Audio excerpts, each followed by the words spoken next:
Well, I hope you don't mind that we have our discussion here, such a secluded place. Sure, I don't mind. I can fully understand your situation. As a ruling party, you KMT have to pretend that you care about Taiwanese sovereignty in order to successfully submit Taiwan to the PRC motherland. Drop that. Just get to the core issue.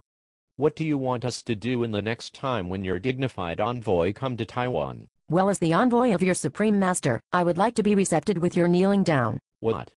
Let me see. Well, in fact, we cannot kneel down to you, but we would be glad to pretend to fall down before you. Dear, you are good at pretending. Millions of Taiwanese are fooled by you.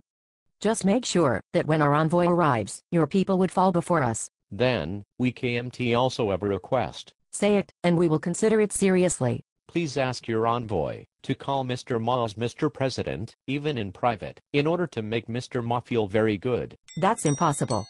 Taiwan is only a province of the Great China. Mr. Ma could never be the president. Oh. Come on. Just to make him feel so good, even with just a piece of chocolate.